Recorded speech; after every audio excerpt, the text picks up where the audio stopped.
очень важно, и очень важно, чтобы были разговоры по поводу урегулирования. Это его выводит из международной изоляции, его делают рукопожатным, его легитимизирует. Он военный преступник. Ну, тут без преувеличения он военный преступник. И мир говорит о том, что он военный преступник. Вот то, что находится, что он есть розыск, да, Международный уголовный суд выдал ордер на задержание военного преступника за похищение украинских детей. Оно никуда не делось. Как бы Трамп или Соединенные Штаты Америки не называли Путина другом, он от этого не перестает быть военным преступником. Если кто-то считает, что военный преступник может быть его другом, это личная проблема от тех. Но сама ситуация от этого не меняется. Он таковым остается. Вот на фоне вот всех этих разговоров о том, что вот перемирие с Путиным надо встречаться, с Путиным надо разговаривать. И тут же параллельно лидеры европейских стран на уровне Совета Европы говорят и заявляют о том, что учреждают международный трибунал по военным преступлениям, совершенными Россией в Украине. Вот вдумайтесь. И в этой ситуации самый главный обвиняемый или подозреваемый в совершении военных преступлений может пойти на остановку с тем, чтобы его привлекли к ответственности. Это один фактор. Почему он не может пойти? Другой фактор. Все эти годы Путин доказывал и мобилизовывал население русистов, что они закончат войну в Украине. Но как они ее закончат? Что они ликвидируют государственность украинскую, и вопрос этнической группы украинцев, то она тоже перестает. Почему это подтверждается еще одним фактором, с интересными, связанными именно с Турцией и Стамбулом. Я объясню это, почему. Он все время заявляет о том, что цели и задачи, поставленные перед вооруженными силами агрессора России, они не достигнуты. А эти цели были озвучены в 1922 году, что денацификация и демилитаризация Украины. Вот в этой ситуации была сформирована переговорная группа, которые начались переговоры в Стамбуле сразу после вот российской агрессии, вторжения. И кто представлял это? Мединский. И какие задачи стояли перед Мединским и вот той делегацией? Они приехали не на переговоры, они прибыли в Стамбул, чтобы принять капитуляцию Украины. И они изложили, что должно быть. Они стояли под Киевом, и в этой ситуации они решали вопрос о капитуляции. Ну, тут вовремя Великобритания, в первую очередь, благодаря Великобритании, Польше и другим государствам Европейского Союза, быстро среагировали, создали мощную коалицию и сказали, что ни о какой капитуляции речи не может идти. И все, на этом все закончилось. Проходит 3 года. Путин за эти 3 года становится нерукопожатным. Его признают как преступника за похищение. Против него возбуждается уголовное дело, выдается ордер на арест. И потом, буквально несколько недель назад, заявляет о том, что будет сформирован международный трибунал по военным преступлениям Украины. И тут в США побеждает Дональд Трамп. И в этой ситуации, да, вот сейчас уже становится во главе Дональд Трамп, США, Соединенные Штаты Америки. Ну, к этой теме мы вернемся отдельно. Это очень такой специфический вопрос. Почему, мне кажется, мы должны отдельно поговорить, именно не смешивая вот. И вот в этой ситуации Путин что делает? Вот вокруг этого Трамп говорит: я лечу, Путин летит, мы там все, это самые очень хорошие новости нас ждут. Путин приедет, мы решим вопрос Украины. Конечно же, нет.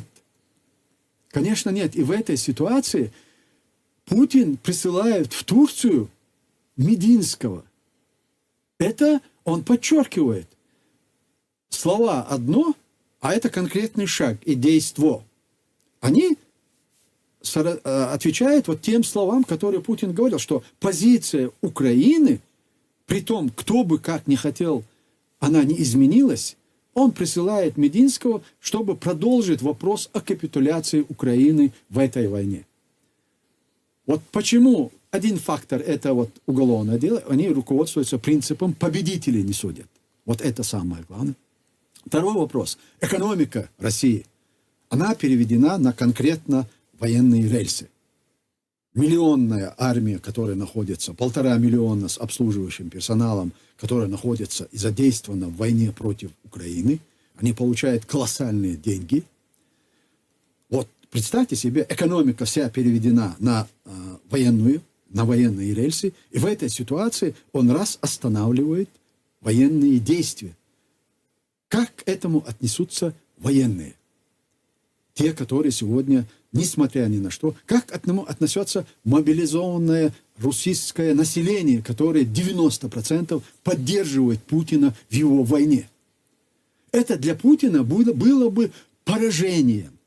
Если даже международное сообщество и институты, которые сегодня созданы, суды и уголовный суд, ордер выданный, учреждающий международный трибунал, до этого даже ситуация внутри самой России Путина просто повесят за фонарь. Путин кто такой? Путин исполнитель воли вот этой системы и русистов. Вопрос Путина и война в Украине – это не путинская война. Как бы кто нам сегодня не пытался доказывать, вот я имею в виду, возвращаясь опять-таки хорошим русским, которые здесь доказывают, что мы все русские хорошие, просто вот это Путин такой, злой плохой, Путин нас всех злой заставил, Путин да-да. вот всех нас подставил. Ничего подобного. А вы вспомните Путина, когда он пришел к власти.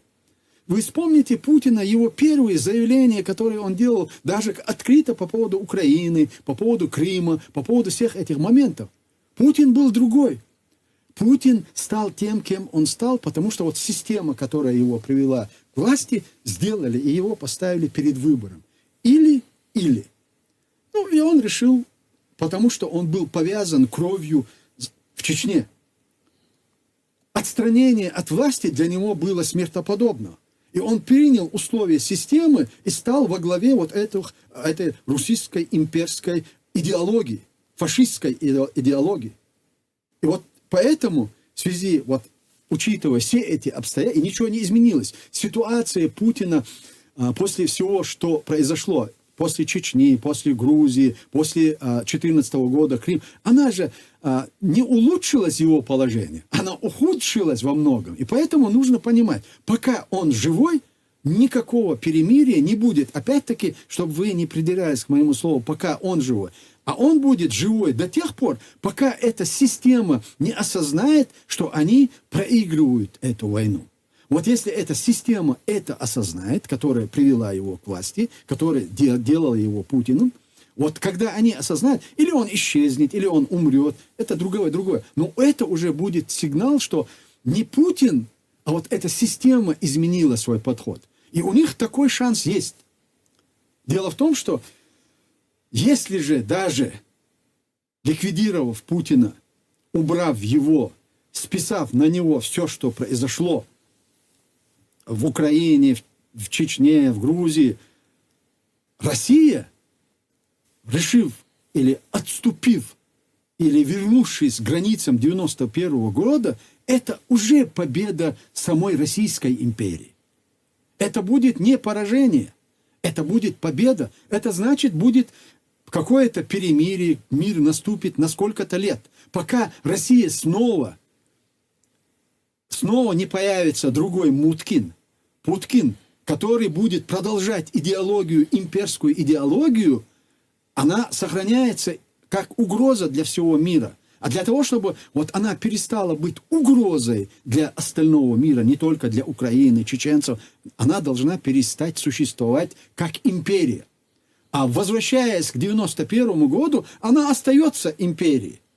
И только децентрализация, вот учитывая сегодняшнюю ситуацию и те преступления, которые совершил не Путин, а российское государство, мир должен принять соответствующие адекватные меры с тем, чтобы вот это территориальное, террористическое государственное образование под названием Российская Федерация, она должна перестать существовать.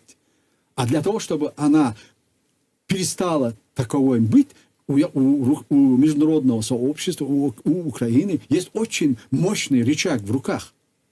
Какой? Это Чеченская Республика Ичкерия, которая была признана как независимое государство. Все оттуда началось. Именно в 1994 году, заручившись поддержкой Соединенных Штатов Америки после подписания меморандума в декабре месяце о гарантиях безопасности Украины и вынудив Украину отказаться от ядерного арсенала, через 7 дней Ельцин начал войну в Чечне. Эта война была начата не только против чеченского народа. Эта война была начата для того, чтобы восстановить империю, Российскую империю. Для этого нужно было действовать степ-бай-степ, решать первоочередные вопросы. Это что было? Это Чеченская Республика, которая потребовала и восстановила свою государственность. Ну, нас предали, сказали, что все, внутреннее дело России. И дальше мы говорили, мы заявляли. Зиад Гамсахурди, первый президент Грузии, которого Россия ликвидировала физически, они заявляли о том, что Россия не перестала быть империей. Они обращались ко всему миру, и Джохар Дудаев, и Зиад Гамсахурди. Они требовали от международного сообщества обуздать Российскую империю, не позволять им снова возродиться. Но, однако, мир обманулся на декларациях и заявлениях, которые тогда делал Ельцин.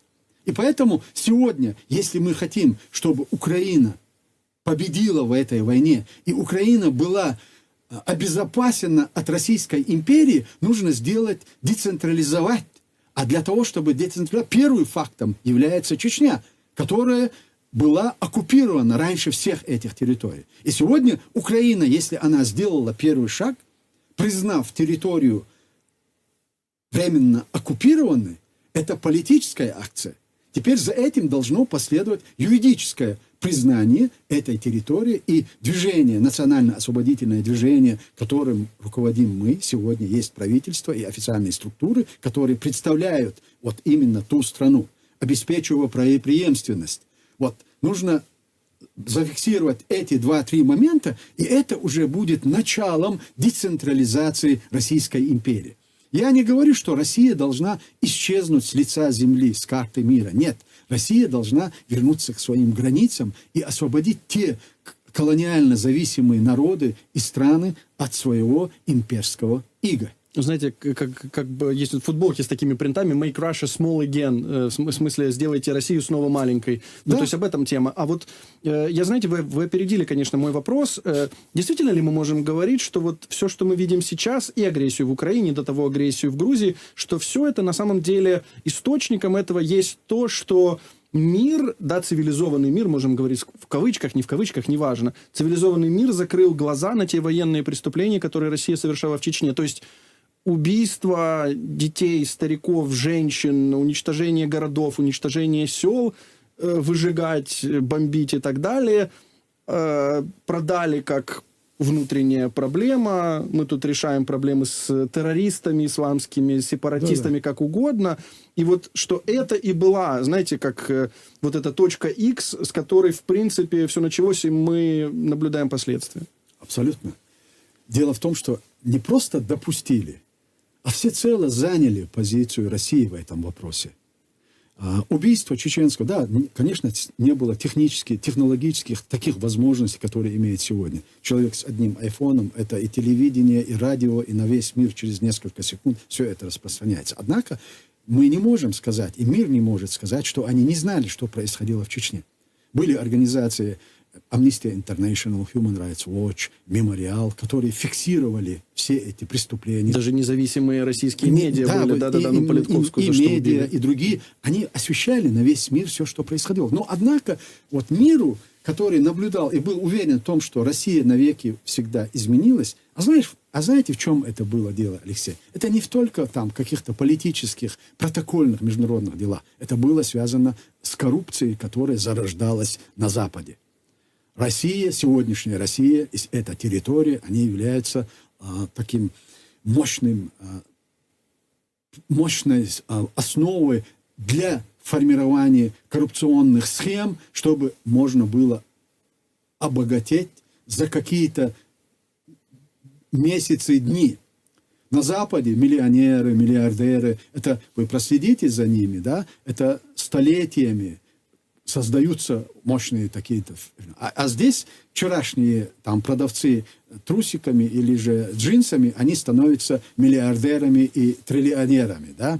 И поэтому вот эта территория, она сохранялась, и Западу это нужно было ее сохранить. И они были уверены, что отдав на откуп Чеченскую республику и чеченский народ, что все будет business as usual, и они будут...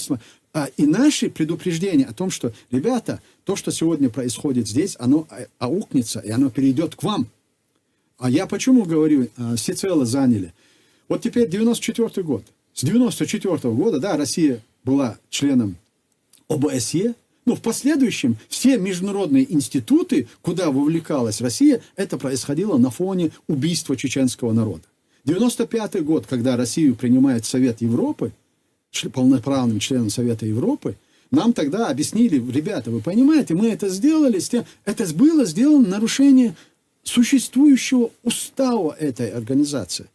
Страна, которая ведет, разницы нет, внешнюю или внутреннюю военную какие-то действия, эта страна не может войти в состав Совета Европы, стать членом Совета Европы или парламентской ассамблеи. Однако, нарушая свой устав, ее приняли и сказали, что они сделали с тем, чтобы повлиять на Россию, чтобы они остановили войну. Дальше что происходит?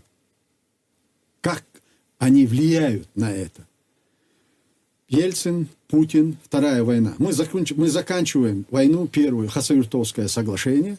ОБСЕ является посредником. ОБСЕ – это 57 стран, которые входят в этот международный институт. Все они признают право за чеченским народом на свою государственность. И мы проводим выборы на основании нашей Конституции под патронажем ОБСЕ. И 12 мая подписывается договор президентом Масхадовым и президентом Ельциным, договор о мире, где изложено, что в дальнейшем Россия и Чеченская Республика будут определять взаимоотношения на основе принципов и норм международного права. Вот это Хасавюртовское соглашение 31 августа и договор о мире 97 года – это совершенно разные вещи. Вот тот факт, что 31 августа в Хасавюртовском соглашении было изложено, что до 2000 года Россия и Чечня определят свои взаимоотношения. Но мы, не дожидаясь 2000 года, в 1997 году уже определили взаимоотношения. То есть, если глава государства, президент Ельцин, подписывается под документом, где сказано, что в дальнейшем мы строим наши отношения, и там 2-3 пункта, как дальше будут развиваться отношения, это было факт признания.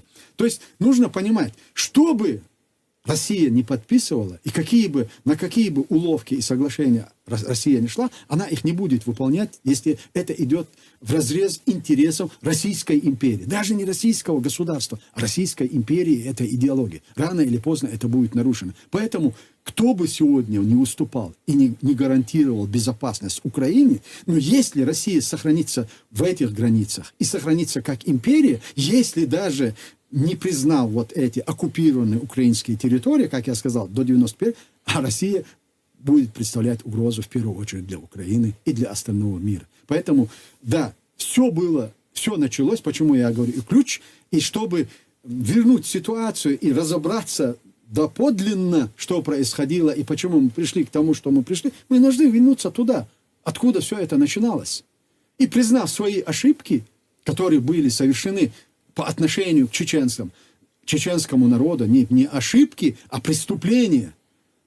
Вот все законы и принципы и нормы международного права, которые были изложены вот в этих декларациях, чеченцы пользовались именно этим. И только лишь руководствуясь общепризнанными принципами и нормами, мы восстановили свое государство в соответствии и с внутренним законодательством тогдашнего государства СССР, и с международными принципами и нормами. Россия, как государственное образование, тогда еще и не существовало, когда мы написали и восстановили нашу государственность и имели свою собственную конституцию. А что произошло и почему мир совершил преступление? Россия, когда объявила войну и обозвала эту войну, обозначила как наведение конституционного порядка, как они сделали уже спустя столько лет спецоперация, да, по... Как она сейчас называется? Специальная военная операция. Да, специальная военная операция. Это то же самое наведение конституционного порядка. А какой конституции наводились порядок?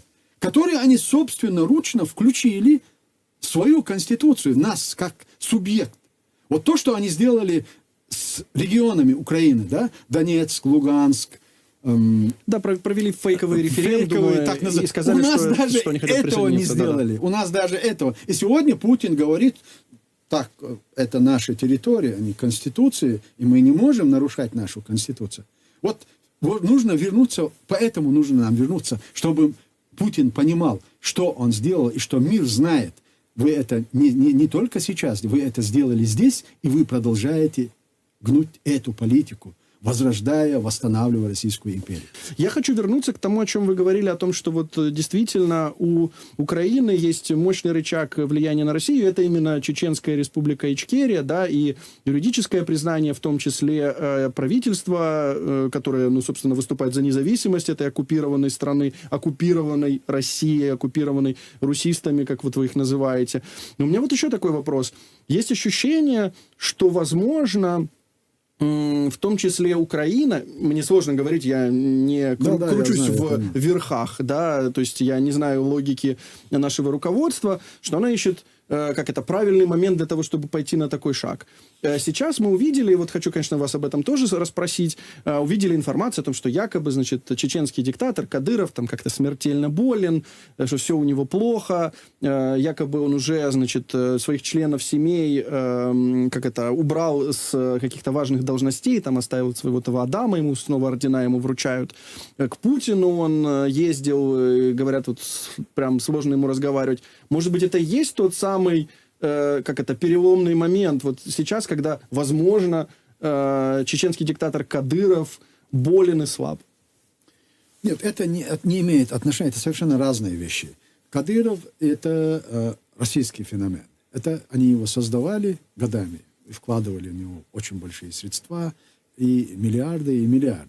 И сегодняшняя задача хороших русских, которые постоянно указывают на якобы все, что происходит в Чечне, связано с Кадыровым, все нарушения прав, это абсолютная попытка просто отвести и вывести Россию из-под ответственности за содеянное. Да, есть этот преступник Кадыров, он убивает, а Россия просто как будто Кадыров, он сам по себе возник, и как будто нет этих 25 лет войны, жесточайшей войны, разрушенные до основания города, населенные пункты, убиты более 300 тысяч только гражданского населения, из них 40 тысяч детей, больше, чем 40 тысяч.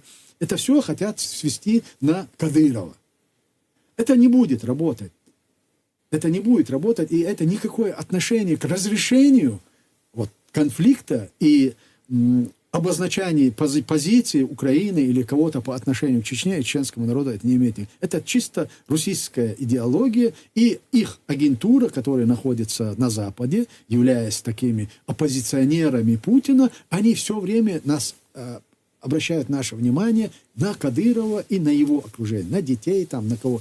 Никакое значение для будущего и в политическом отношении это не имеет никакой роли и не играет никакой роли. Поэтому, а вот для Украины, о чем мы говорим, что вот чеченская карта, она не связана с Кадыровым и с тем, что вот первый шаг Украина сделала, это Верховная Рада приняла постановление о том, что территория находится оккупированной, временно оккупированной. Все. Дальше, и почему время сейчас, мне кажется, пришло, отношение Европейского Союза, оно изменилось в последние годы, и они сегодня понимают, что, решив вопрос разрешения русско-украинской войны, она находится в контексте, чтобы Украина, вернее, Россия перестала быть угрозой значит, они рано или поздно должны прийти к тому, что Россия должна быть децентрализована. И вот в этой ситуации, да, я понимаю, сегодня Украина сама по себе решить вот эти политические вопросы не может, потому что она во многом зависит от позиции и Европейского Союза, и Соединенных Штатов Америки. Сейчас мы не берем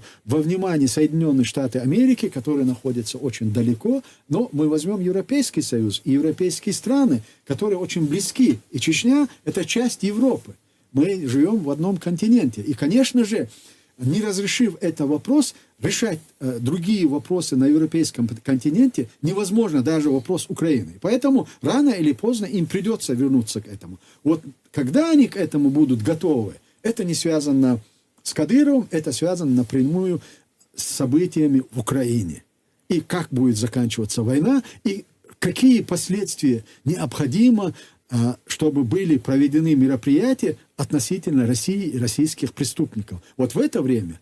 Но если мы сегодня же будем готовиться, конечно, я с самого начала заявлял и заявляю, что Украина, на самом деле, я глубоко в этом убежден, она это лидер демократического свободного мира. Она таковым и будет. Примут НАТО, не примут. Это Украина примет НАТО под свою ответственность, я имею в виду на европейском континенте. Никакая свободная, никакая европейская армия без наличия Украины, она не способна и не в состоянии защитить сама себя. И понимание и осознание этого, слава Всевышнему, есть теперешних западных лидеров. И вот то, что Европейский Союз становится субъектом, который озабочен и будет принимать и решать свои проблемы, не оглядываясь на Запад, вот это то, что может сдвинуть с мертвой точки отношения Европейского Союза и Украины к чеченской проблеме. Слушайте, ну вот по поводу того, что Украина стала субъектом, мы видим, что еще и Европа хочет стать субъектом, да, в контексте того, что происходит в США, и тут видят такое позитивное влияние Дональда Трампа. То есть, с одной стороны, понятно, Европа расслабилась, у них всегда был этот зонтик безопасности, еще с конца Второй мировой войны, они всегда понимали, ну что это будет проблема, США для нас ее решат, а мы, значит, решаем свои внутренние проблемы, не очень беспокоимся о безопасности. Так вот, в этом контексте хочу вот о чем вас спросить. Все-таки есть вот эти странные, как говорит Дональд Трамп, близкие отношения его с Путиным. Он все время, значит, делает акцент на том, что мы с ним прям друзья. Я позвоню ему, он там все это, там что-то сделает. Я ему скажу, он сделает. И тут, конечно, хотелось бы это очень просто объяснить, да, что он там, кто там, агент Краснов, на него, значит, есть какая-то папочка, его, значит, там, я не знаю, с каких-то еще 80-х годов, когда он хотел какой-то бизнес открывать в России, вели, значит, воспитывали, выращивали, дорастили до президента, ну и теперь, значит, получает, ну, такие преференции. Ну, на самом деле, то, что говорит Трамп, мне кажется, даже Путин никогда не рассчитывал, что из Белого дома что-то подобное будет звучать. Но, тем не менее, вы как это объясняете? Вот этот такой феномен, да, вот внезапно лидер западного мира говорит о том, что да нет, мы забыли о том, что Россия совершает военные преступления. Мы даже в ООН будем голосовать против, ну, как бы проукраинской резолюции вместе с Россией, Эритреей, там, Белоруссией и так далее. Как вы это понимаете? Ну, это объясняется очень просто. Это психотип. Если бы это был бы единичный случай, ну, можно было бы там думать, предполагать, вот эта конспирологическая версия Краснова, там, что он агент и прочее. А Ким Чен Ир, с которым он называл хорошим парнем, буду встречаться и все вопросы решим. Или Иран, или Китай, да, Си Цзиньпин. Это вот его метод работы. Это на самом деле. Ну, нужно понимать, что президент Соединенных Штатов Америки, он не системный политик. Вот, мне кажется, все объясняется этим. И он не является заложником протокола, международного протокола, который существовал до сегодняшнего дня. Это, с одной стороны, и плохо, и с другой стороны, это хорошо. Именно благодаря тому, что он не являлся системным политиком, Европейский Союз и Европа начала обретать субъектность. В конце концов, они взваливали на Америку, а Америка разбиралась ли, что происходит на европейском континенте? Были ли они абсолютно посвящены во все нюансы? Абсолютно нет. Если бы они были бы посвящены, и у них был бы хотя бы какой-то анализ возможного возможных последствий того, что происходило после трансформации СССР в СНГ, они бы себя так не повели бы, и они не вынудили бы, Америка не вынудила бы Украину отказаться от ядерного оружия, которое являлось стопроцентным гарантием территориальной целостности и другое. Если бы они понимали, что такое Россия, что делать, они не допустили бы, чтобы войну в Чечне они рассматривали в контексте борьбы как внутреннее дело России. События в Грузии или на Кавказе или в других регионах, им было проще иметь дело с одним, с пьяным Ельциным, с полупьяным Ельциным, который надевал разные ботинки и развлекал Клинтона. И как бы Клинтон, развлекаясь поведением его, не обращал внимания на то, что происходило вот здесь. А Европейский Союз, они не могли самостоятельно каким-то образом. Да, здесь были политики, здесь были организации, которые понимали и били тревогу, что происходит. Даже украинское УНРСО, которые были в 92 году в Чечне, и они сказали: ребята, вы что делаете? Россия, она остается империей. Когда они начали разрушать Грузию как независимое государство, когда они начали разрушать Чеченскую республику как независимое государство. Это же тогда было. Но тогда американцы закрыли глаза. А из-за того, что Европа всецело зависела от Соединенных Штатов Америки, они не создавали проблему. Вот война в Чечне начиналась так. Клинтон, тогдашний президент, сказал Ельцину: реши это малой кровью. А это, реши это малой кровью, для чеченского народа обошлось 30% населения. Дальше Грузия, дальше Молдова. Все конфликты, которые были заложены на постсоветском пространстве, которые до сих пор решаются и не разрешены, они все закладывались Горбачевым, любимцем западного мира, лауреатом Нобелевской премии мира. Он закладывал все эти конфликты. Приднестровье, Абхазия, Южная Осетия, Карабах, Чеченская республика заложили основу для того, чтобы возникла ситуация с Крымом, когда они признали ее как автономную отдельный субъект в Крыму, от Украины.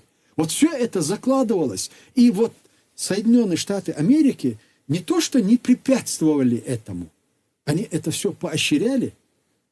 Вторая война в Чечне, 18+1 НАТО. 18 стран и +1. Знаете, кто были? Россия. И натовские чиновники, когда я на конференциях встречался с ними и задавал вопросы, они возмущались, они нервничали. И между собой они говорили: мы возмущаемся не тем, что русские делают там, а как неумело они это делают. Представьте себе. И слова Черномырдина, который в свое время сказал так: не осуждайте Путина, Вторая война. Путин пытается сделать то, что не сумел сделать Сталин. Сталин уничтожил чеченцев больше 50%. А Черномырдин, демократ, будучи самым либеральным демократическим руководителем России, он вспоминает Сталина и проводит эту параллель. Чубайс, величайший демократ России, который сегодня находится там и вроде бы недоволен, он приезжает в Грозный в 2000 году, стоя на руинах разрушенного города, и говорит: все, кто осуждают российскую армию, они подонки и предатели. Здесь возрождается российская армия.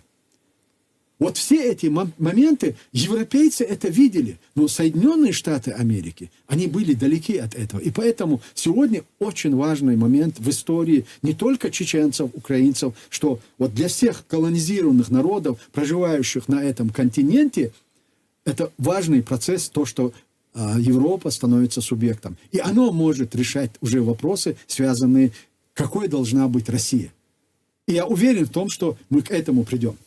Ну вот знаете, по поводу бесконтрольности России, тут еще можно вспомнить Сирию, когда, значит, они бомбили города, сносили с лица земли, а потом, значит, в Пальмире разрушенные приехали с оркестром. Гергиев, этот он сейчас советник Путина, значит, с оркестром выступал там на руинах реально. Но я, знаете, еще о чем хочу спросить? Ну вот если вернуться к русистам, да, вот если вернуться к вот этому российскому народу.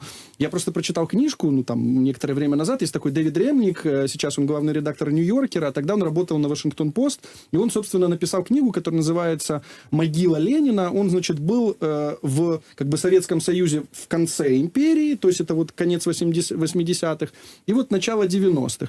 И его точка зрения, что как бы к распаду СССР в том числе привело возвращение истории. Что он имеет в виду? Что просто у людей, ну вот у населения Советского Союза открылись глаза, что, смотрите, был ГУЛАГ, были кошмарные репрессии, убийства, да, ну то есть стукачи и так далее, и что все вот это ну, все-таки спровоцировало вот этот, ну, недолгий, но тем не менее всплеск демократии. А что же случилось с этими людьми дальше? Ну вот куда эти открытые глаза, как они закрылись снова, понимаете ли это вы? Нет, конечно, я просто с ним категорически не согласен. Вот с позицией, которую он излагает, что это было изнутри. Ничего изнутри не было. Никто не просыпался, никто не проснулся. Их разбудили на определенное время. То есть вы имеете в виду, что все эти, знаете, огонек и так далее? Все, абсолютно.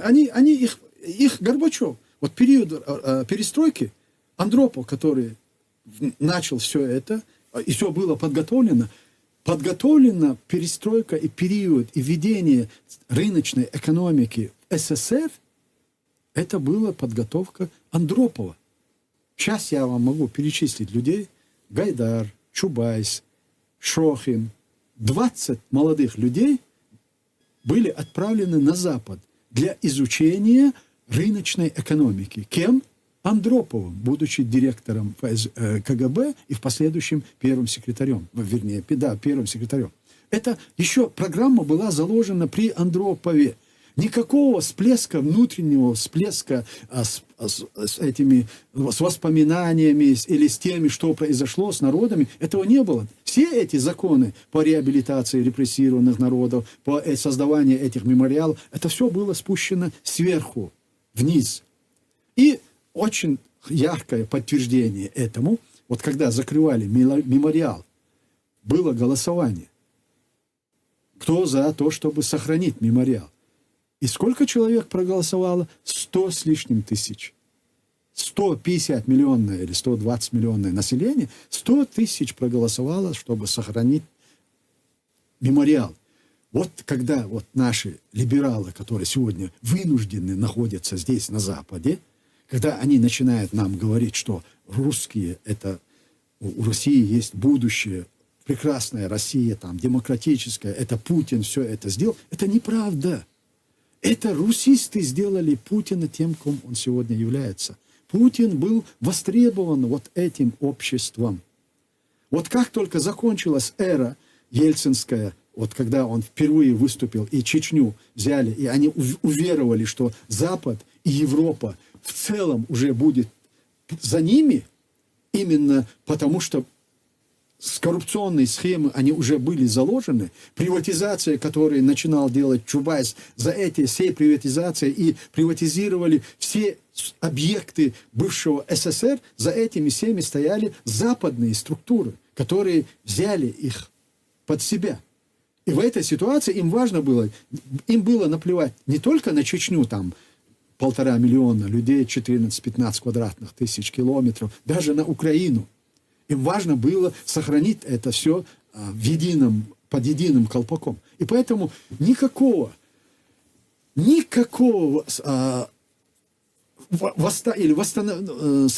осознания вот этого, ГУЛАГ, там, это прочее.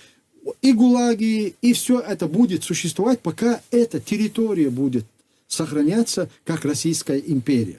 Решение всех этих проблем только в децентрализации. Вот пока эта масса чувствует себя, мы самые великие, мы самые огромные, мы самые-самые-самые, вот пока они не будут лишены вот этого самого, ничего не изменится. И поэтому нам сегодня надо сосредотачиваться не на том, чтобы искать причины, почему так. Это уже все осталось в прошлом. Нам сейчас нужно думать о том, как и что нам надо делать. А для того, чтобы мы точно и правильно делали, как, что надо, нам просто нужно оглядываться и не повторять то, что мы делали, те ошибки, которые мы допустили 30 лет назад.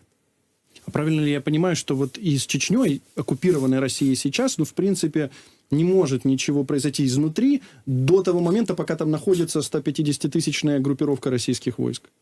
100%. Ничего не произойдет, пока не сменится режим. Почему, Алексей, почему я здесь нахожусь? Почему все чеченцы, которые думают о завтрашнем дне, о свободе чеченского народа, о независимости, они все здесь. И они на стороне Украины. Сегодня, да, когда мне задают, почему я здесь, потому что я хочу, чтобы Чечня была свободной. Почему наши родственники, наши друзья воюют здесь за Украину, а не там? Потому что мы знаем, что мы сегодня воюем здесь за нашу свободу и за наше восстановление нашей государственности. Вот война, вот как будет заканчиваться война, вот это будет решать вопрос, как ситуация будет складываться. Кадыров для нас, вот если бы даже завтра вот российского фактора нет, нам 3 дня, вот при всем том, что там такая страшная кадыровская армия, нам достаточно будет 3 дней, чтобы изменить ситуацию в Чеченской республике. Потому что то, что мы видим, регулярно там показывают в этих роликах, и на что обращают хорошие русские, создавая фильмы, какой Кадыров подлец, какие там преступления, сколько у него жен, сколько он ограбил, нас отвлекает от основного. И нету ответа, откуда Кадыров возник. Да, сегодня чеченцы находятся в очень серьезном подавляющем состоянии. И по-другому быть не может. И мы не провоцируем сегодняшнюю ситуацию, потому что я знаю, если я сегодня спровоцирую ситуацию, восстание, бунт, что-то, я просто очередной раз подставлю чеченский народ. До тех пор, пока у нас не будет 100% гарантий, до тех пор, пока за нами не будет стоять конкретная сила в лице 1, 2, 3 государств, которые, как и в Сирии, решался вопрос, а это же не просто так какое-то национально-освободительное движение, они пришли и занялись, ничего подобного. Была сформирована коалиция, которая решила изменить ситуацию в Сирии, и они изменили. И вот мы должны быть, и я сегодня работаю над тем, чтобы привлечь людей из страны, которые хотят и захотят изменить ситуацию в Чечне, потому что это будет являться фактором изменения самой России на ментальном уровне, геополитически, географически и политически. Вот это наша задача. И поэтому все то, что мы делаем сегодня, это делается ради свободы Чечни и других народов. И в то же время мы сегодня защищаем украинцев, украинский народ, Украину и территориальную целостность украинского государства.